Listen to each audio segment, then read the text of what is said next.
আল্লাহ নবী বলেছিলেন বাবা সাবিরা, ও বাবা সাবিরা, আমি আল্লাহ নবী জানিয়ে দিলাম, আমি আল্লাহ নবী বলে দিলাম, জিহাদের ময়দানে, যুদ্ধের ময়দানে ইসলামটাকে জিন্দা রাখতে গিয়ে যারা শহীদ হয়ে যায়, যারা রক্ত মাখা শরীরে, খুন মাখা শরীরে জিহাদের ময়দানে যারা শহীদ হয়ে যাবে, আমি আল্লাহ নবী বললাম, আমি আল্লাহ নবী জানিয়ে দিলাম, আল্লাহ পাক কিয়ামতের দিন ওই সমস্ত শহীদান বান্দা বান্দীকে আমার আল্লাহ পাক বেহিসাবে আল্লাহ তাকে জান্নাত দান করে দেয়।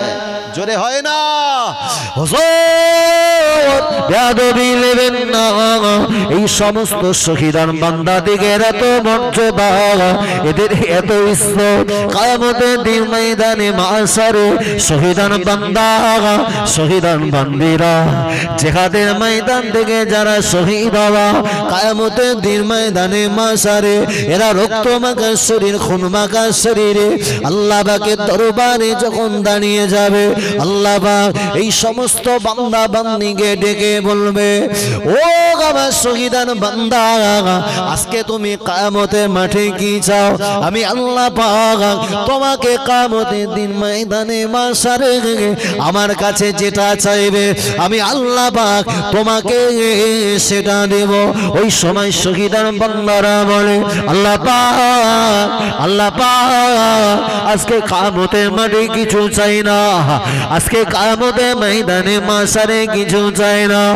ও রব্বুল আলামিন আল্লাহ, আরেকটা বার আপনি যদি দুনিয়াতে পাঠিয়ে দেন, আমরা যদি শহীদ হয়ে যায়, আবার শহীদ হব, আবার দুনিয়ার জমিনে আমরা জীবন ফিরে পাবো। এভাবে ইসলামের জন্য একটা বার নয়, দুটো বার নয়, 100 বার যদি ইসলামের জন্য শহীদ হতে হয়, আমরা আপনার শহীদান বান্দা বান্দিরা জীবনটাকে আরো একটা বার কুরবান করতে রাজি আছি। জোরে হয় না?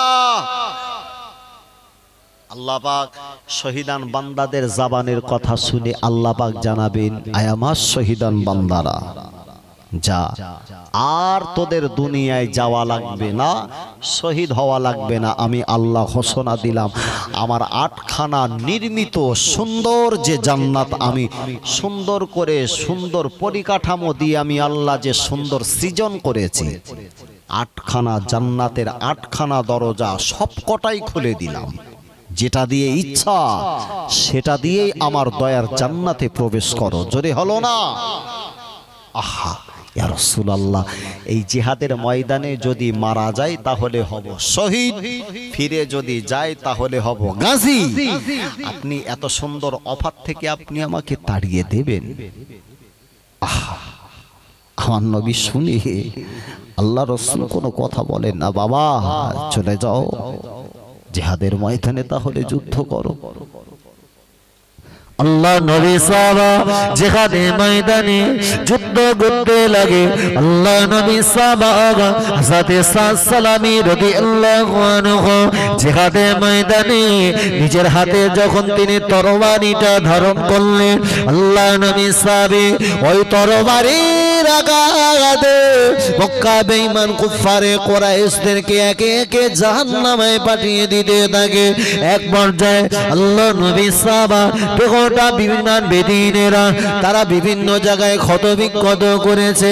বাবাজি যখন দেহটা ক্ষত বিক্ষত হলো, দাদ্দার দাদ্দার করে রক্ত গড়িয়ে গড়িয়ে গড়িয়ে গড়িয়ে গড়িয়ে গড়িয়ে গড়িয়ে গড়িয়ে গড়িয়ে জিহাদের ময়দানটা যখন রক্তাক্ত হয়ে গেল, আল্লাহ নবী সাহাবা চলতে পারে না, আর পা ফেলার ক্ষমতা হারিয়ে ফেললেন। কেননা কোন মানুষের দেহ থেকে যদি রক্ত বেশি পরিমাণে নির্গিত হয়, ওই মানুষটা দেখে আর সক্ষমতা থাকে না।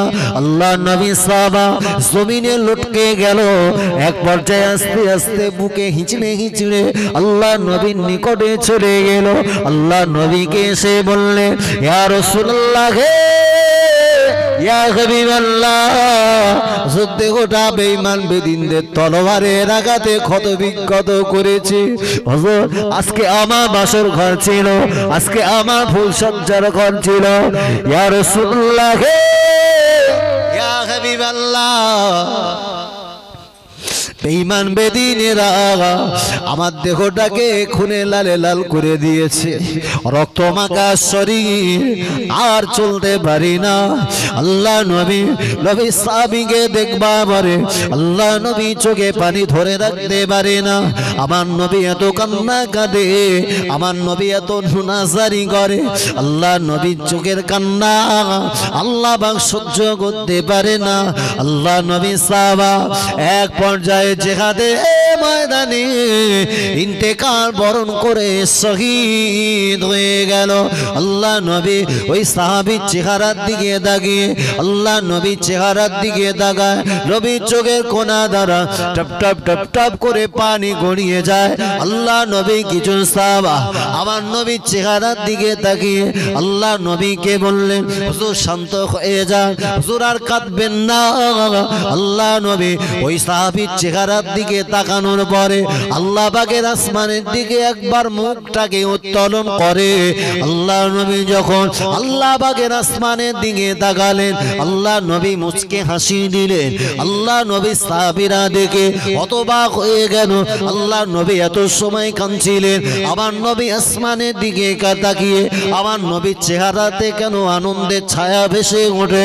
আল্লাহ নবী সাহাবীরা আমার নবীকে বললেন, হুজুর বেয়াদবি নেবেন না, হুজুর মনে কষ্ট নেবেন না, হুজুর আপনি কেন হাসলেন, হুজুর আপনি কেন কাঁদছিলেন, হুজুর কান্না বলে আপনি কেন হাসলেন। আল্লাহ নবী বললেন, ও বাবা সাহাবীরা আমি আল্লাহ নবী জানিয়ে দিলাম, আমি আল্লাহ নবী বলে দিলাম, আল্লাহ পাক হযরতে সাদের উপরে এতটা খুশি হয়ে গিয়েছে, আল্লাহ পাক এতটা রাজি হয়ে গিয়েছে। আল্লাহ পাক হযরতে সাদ সালামী রাদিয়াল্লাহু আনহু চেহারাতে আমার আল্লাহ দুটো পাশে দুটো ডানা দান করে দিয়েছে। জোরে হবে না, চিল্লে হয় না, নারে তাকবীর।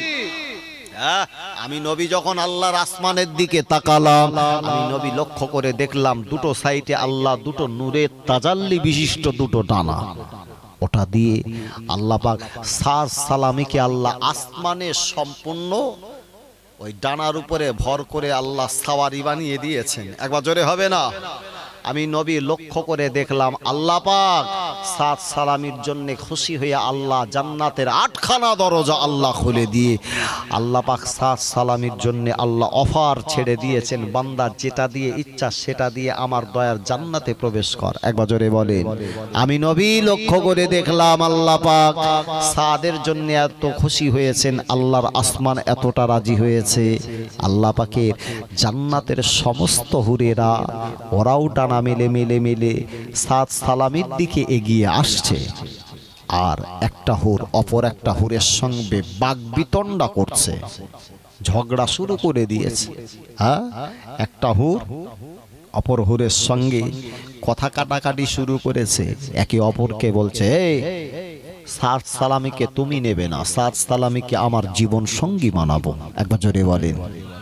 এ বাবা, দুনিয়ার সমস্ত নারীকে যদি এক জায়গায় রাখা হয়, যারা নিজের মুখে সৌন্দর্য বানানোর জন্য, যারা দেহের এই চাকচিক্যতাটাকে বহিঃপ্রকাশ করার জন্য মুসলিম ঘরের যে সমস্ত মেয়েগুলো মার সুন্দর করে 3-4 কেজি করে আটা মেখে সব ফ্যাকাশে রং ধারণ করে, ও যদি সারা দুনিয়ার সব কিছু দিয়ে যদি চেহারার বহিঃপ্রকাশ করে, টোটাল দুনিয়ার সব মেয়েগুলোর একত্রিত করলে আল্লাহর জান্নাতের সৃষ্টি সেই হুরের একটা হুরের সমতুল্য হবে বলে মনে হয়। আহা, তাই তো বলে এমন জীবন করিও গঠন, মরণ কালে কাঁদিবে তুমি, এমন জীবন করিও গঠন, মরণ কালে হাসিবে তো তুমি, কাঁদিবে ভুবন। তোমার মরে যাওয়ার কারণে মানুষ তোমার শোকে শোকাহত হয়ে চোখ দিয়ে অশ্রুসিক্ত নয়নে তোমাকে বেদনা ভরা মন নিয়ে তোমাকে শেষ বিদায় জানাবে। আহা, সাদ সালামি যার দুনিয়ায় বিয়ে হচ্ছিল না, সেই মেয়ে, সেই নবীর কুৎসিত কদাকার চেহারা বিশিষ্ট সাহাবা, তাকে নেবার জন্য আল্লাহ পাক সর্বোপরি যাদেরকে আল্লাহ ঠেলে দিয়েছেন, ওরা সবচাইতে মূল্যবান আল্লাহর সৃষ্টি, তারা হচ্ছেন হুর। একবার জোরে বলেন, একটু জোরে সরে বলেন, নারে তাকবীর, নারে তাকবীর। প্রাণ খুলে উচ্চ আওয়াজে দরুদ শরীফা আল্লাহুম্মা সাল্লি আলা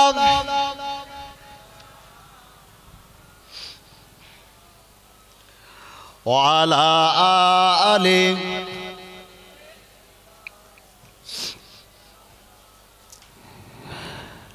মসজিদুল আকসা মুসলমানের অহংকার, আমার স্বপ্ন আমার গর্ব ইমানি চিৎকার, আমার স্বপ্ন আমার গর্ব ইমানি চিৎকার। একটু জোরে বলবেন সুবহানাল্লাহ, আর চিল্লে বলতে পারেন না, নারে তাকবীর। এবার আমরা যেদিকে তাকিয়ে নামাজ আদায় করি সেটা হচ্ছে হারাম শরীফ, আল্লাহর ঘর বাইতুল্লাহ কাবা শরীফ। কিন্তু ইসলামের প্রাথমিক যুগে আমার রাসূল যেদিকে ফিরে সর্বপ্রথম নামাজ আদায় করতেন, ওই জায়গাটার নাম, মসজিদটার নাম মসজিদুল আকসা। আল্লাহর কোরআন ঘোষণা দিয়েছেন। আহা, আমার নবীর যে রাত্রে মেরাজ সংগঠিত হয়েছিল, আমাদের ইমানের সঙ্গে সেই মসজিদে আকসার সম্পর্ক আছে না নাই? মসজিদুল আকসা মুসলমানের অহংকার, আমার স্বপ্ন আমার গর্ব ইমানি চিৎকার, আমার স্বপ্ন আমার গর্ব ইমানি চিৎকার। আল্লাহুম্মা সাল্লি আলা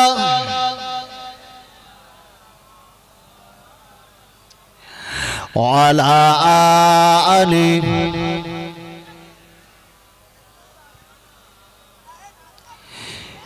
এ তো শুধু মসজিদ নয়, আমার কেবলা ভূমি, দখলদারের অত্যাচার কি দেখো না বিশ্ব তুমি। এ তো শুধু মসজিদ নয়, আমার কেবলা ভূমি, দখলদারের অত্যাচার কি দেখো না বিশ্ব তুমি।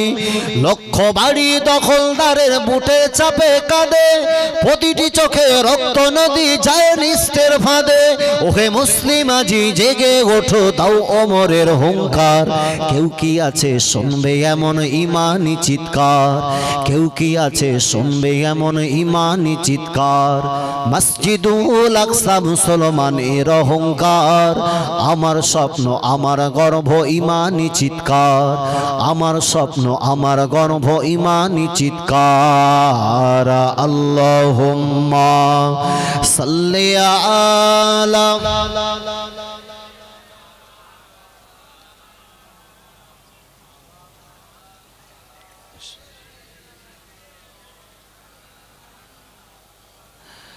ছোট্ট শিশু দেওয়ালের পাশে কাঁপছে থর থর, হারিয়েছে বাবা, হারিয়েছে মা, হারিয়েছে তার ঘর।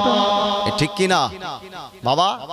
ফিলিস্তিনের নিরীহ মুসলিম নরনারীর প্রতি যারা জুলুম অত্যাচার করেছে, বিভিন্ন সময় সোশ্যাল মিডিয়াতে এমন কিছু কিছু ভিডিও বাবা ভাইরাল হয়, বাচ্চাগুলো নিরীহ অবস্থাতে আব্বার কবরের পাশে দাঁড়িয়ে দাঁড়িয়ে কাঁদছে গো। আহা, ছোট্ট শিশু দেওয়ালের পাশে কাঁপছে থর থর, হারিয়েছে বাবা, হারিয়েছে মা, হারিয়েছে তার ঘর।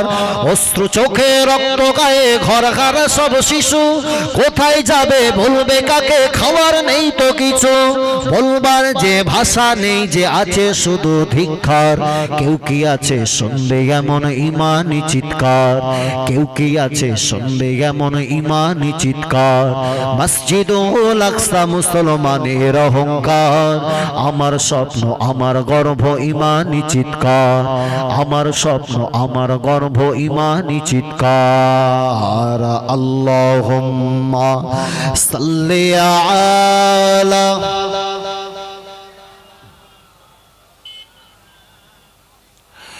ওয়া আলা আলি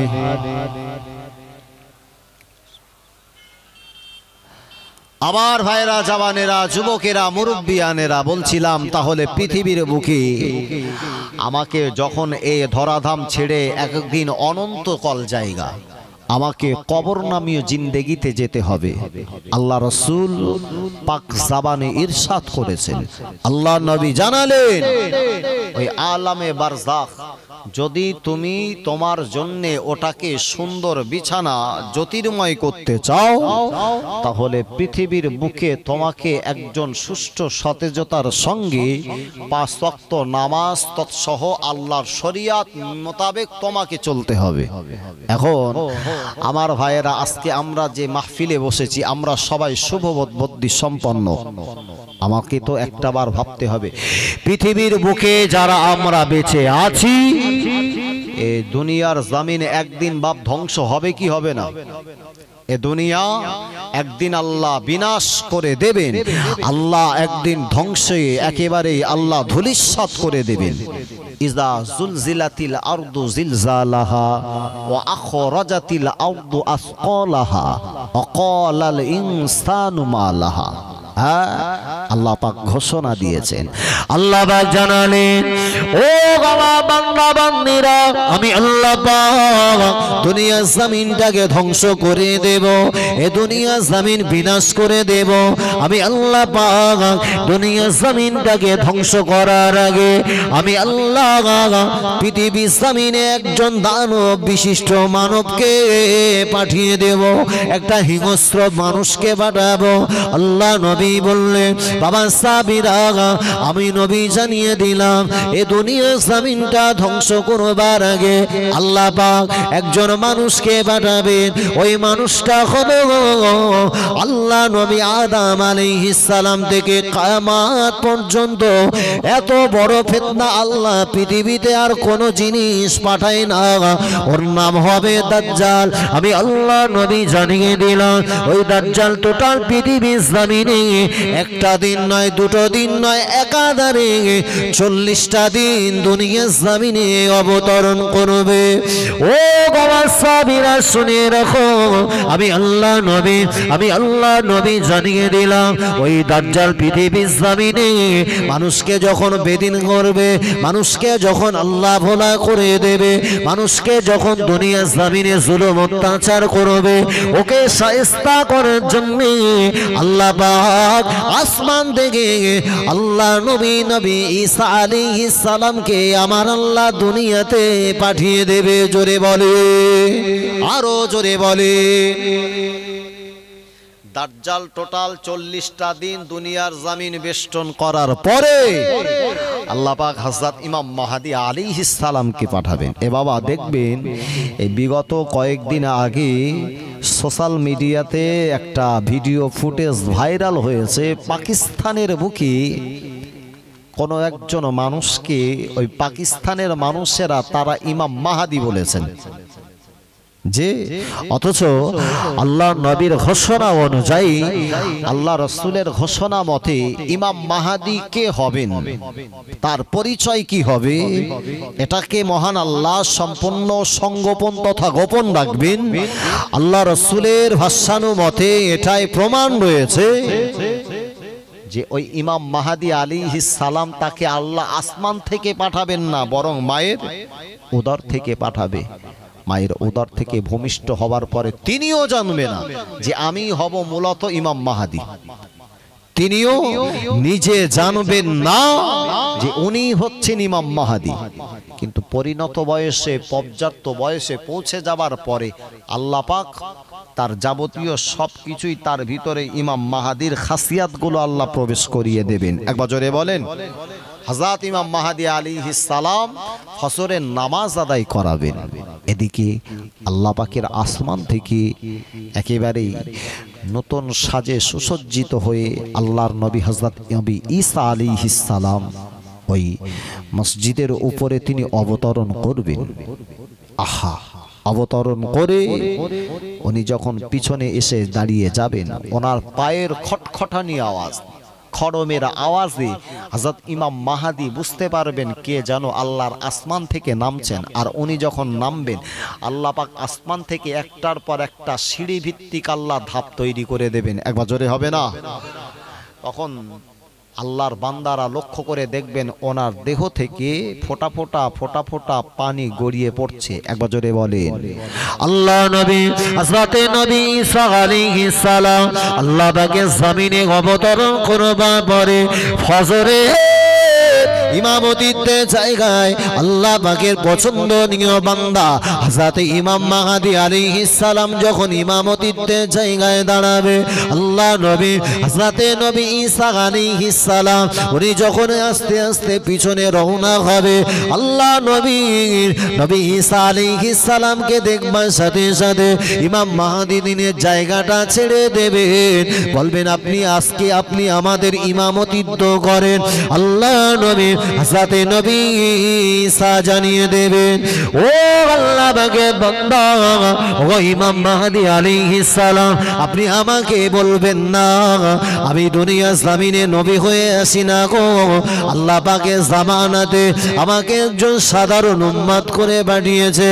আল্লাহ নবী হযরতে ইমাম মাহদী আলাইহিস সালামের পিছনে দাঁড়িয়ে ফজরের নামাজ আদায় করবে।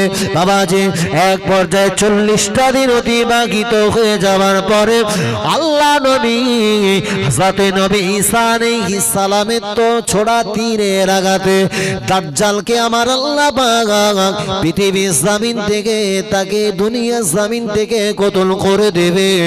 আল্লাহ নবী হযরতে নবী ঈসাকে যখন যে অবস্থাতে দেখবে, দাজ্জাল যেমন পানিতে আপনার লবণে পানি ফেললে যেমন লবণ গলে যায়, আল্লাহ নবী ঈসাকে যে হারাতে যে অবস্থাতে দেখবে, আল্লাহ নবীকে দেখবার সাথে সাথে ওই রকম অবস্থা তেমন দাজ্জালের হয়ে যাবে।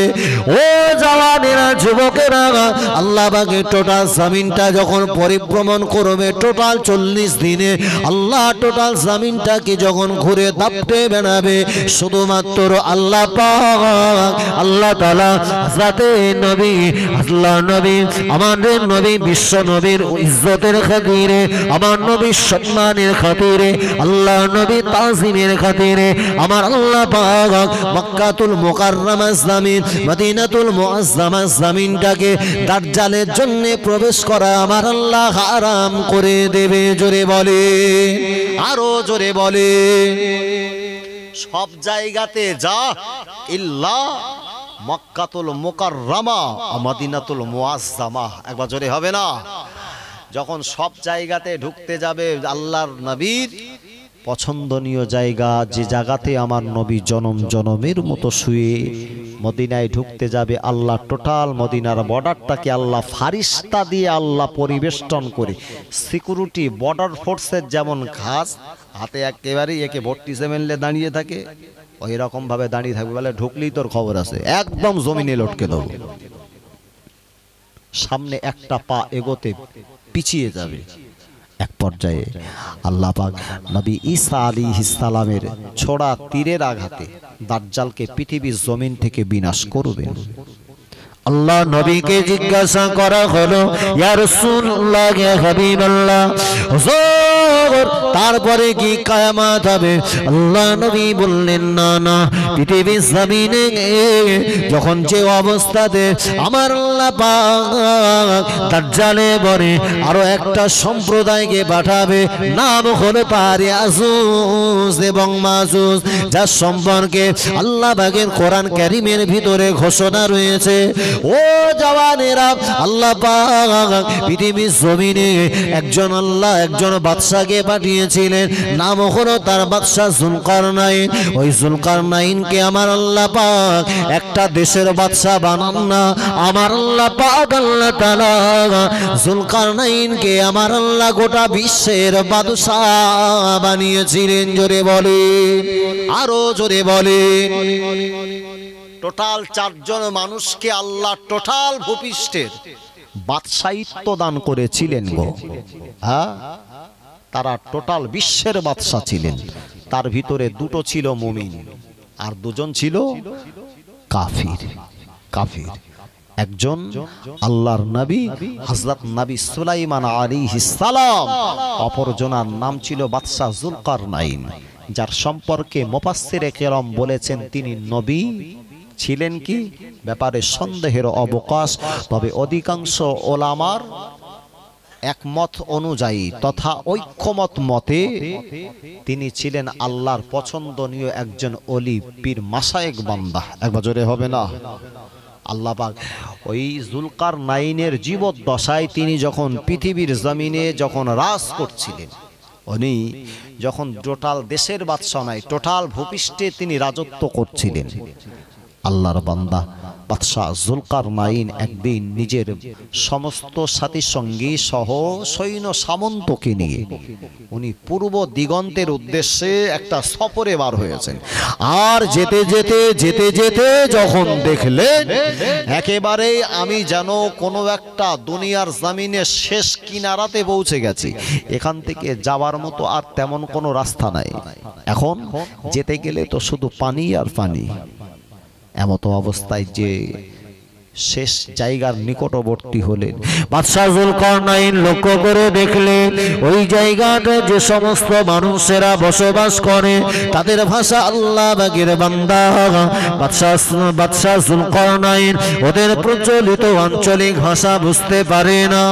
ও জওয়ানেরা, যুবকেরা, আল্লাহ পাকের বান্দা বাদশা যুলকারনাইন একটা ট্রান্সলেটর দ্বারা একটা বঙ্গানুবাদ মানুষের দ্বারা তিনি সুন্দর করে যখন তাদের দেশের আঞ্চলিক ভাষাটা বুঝতে সক্ষম হলেন, ওই সমাগে ওই সম্প্রদায়ের মানুষেরা আল্লাহ পাকের বান্দা বাদশা যুলকারনাইনকে ডেকে বলল, ও বাদশা যুলকারনাইন, আপনি আমাদেরকে একটু রক্ষা করেন, আপনি আমাদেরকে বাঁচান, কেন না আমাদের এলাকাতে একটা হিংস্র জাতির বসবাস, যে জাতিটার নাম হলো ইয়াজুজ এবং মাজুজ। ওই ইয়াজুজ এবং মাজুজ পৃথিবীর জমিনের সমস্ত ফলমূলগুলো, মানুষের ব্যবহারের খাদ্যগুলা তারা খেয়ে নেয়। এক পর্যায়ে তাদের খাদ্যটা যখন ফুরিয়ে যায়, ওরা আমাদের মতো সাধারণ মানুষগুলোকে নিয়ে আমাদের দেহের মাংস এবং হাড়গুলাকে চিবিয়ে চিবিয়ে খায়। ও বাদশা যুলকারনাইন, আপনি আমাদেরকে একটু রক্ষা করেন, আপনি আমাদেরকে একটু সহযোগিতা করেন। আল্লাহ পাকের বান্দা বাদশা যুলকারনাইনকে বলা হলো, ওগো বাদশা, আপনাকে কিছু টাকা পয়সা আমরা সবাই সহযোগিতা করে আপনার হাতে যদি কিছু টাকা তুলে দেওয়া হয়, আপনি যদি তাদের এবং আমাদের মাঝখানে যদি একটা পাঁচিল তুলে দেন, ওই পাঁচিলটা যদি তুলে দেওয়া হয়, ওরা আর আমাদেরকে পাকড়াও করতে পারবে না। বাদশা যুলকারনাইন কথাটা শুনবার পরে উনি পাহাড়ের পাদদেশ থেকে এক একটা পাথর গোলা ঘেনে ঘেনে সৈন্য সামন্তদের দ্বারা প্রাচীর যখন তিনি নির্মাণ করলেন, ওর উপরে বাবা সীসা ঢালাই দিলেন। ও জওয়ানেরা, যুবকেরা, ওই সম্প্রদায়ের মানুষেরা ইয়াজুজ এবং মাজুজের হিংস্রতা দেখে একেবারে তারা যখন নিষ্কৃতি পেল, এদিকে তারা যখন খাদ্য পান না, ওই সময় ইয়াজুজ মাজুজ তারা যখন পিপাসার্ত হয়ে পড়ে, পাহাড়ে পাদদেশে এসে নিজেদের জিহ্বাটা লাগিয়ে পাহাড়টাকে এমনি ভাবে চাটতে শুরু করে। এক পর্যায়ে লক্ষ্য করে দেখতে পাওয়া যায় দিনের শেষ ভাগে যখন তারা মনে করে পাথরটা এবার পাতলা হয়ে গেছে, আগামীকাল পরের দিন আবার এসে আমরা এখান থেকে আবার নতুন করে কাজ শুরু করব, তারা চলে যায়। এভাবে দ্বিতীয় দিন আবার কাজ শুরু করে। এক পর্যায়ে যখন একদিন দুদিন এভাবে একেবারে যখন দাজ্জালের মরণের পরেতে, দাজ্জাল কতল হবার পরেতে, ওরা যখন কিয়ামতের নিকটবর্তী সময় হয়ে যাবে, আমার ভাইয়েরা, যখন তারা সন্ধ্যাবেলাতে আর এমনি ভাবে যেমন তোমার কাজটা যখন সমাপ্ত করবে, কিছুটা অবশিষ্ট মনে করবে, ওদের একজন সর্দার বলবে, চলো চলো, আবার যদি আগামীকাল আমরা এখান থেকে কাজ শুরু করব, আল্লাহ চাইলে ইনশাআল্লাহ আগামীকাল আমরা এই প্রাচীরটাকে আবার পুনরায় ভেঙে ফেলতে পারবো। যদি বলে বাবা ইনশাআল্লাহর এত পাওয়ার যে আমরা কিছু কিছু মানুষ আছি না, সব গাছ জড়িতে দেখায় বলে দেশ এ কাজ কি আমার দ্বারা করা কোনো ব্যাপার নাকি? বলতে দেখ না, আমার পাওয়ার, আমার ক্ষমতা, আমার লোকবল, আমার অর্থবল তুই জানিস, ওর চাইলে 1 মিনিটই ঠান্ডা করে দিতে পারি। এই বলে কি বলে না? এই ঠান্ডা করার মালিক কে? জোরে বলো। গরম করার মালিক কে? আল্লাহ যদি দাও দাও করে অন্তরে আগুন ধরিয়ে দেয়, তা তুমি অপরের ঠান্ডা করবা কি নিজেরটা ঠান্ডা করো?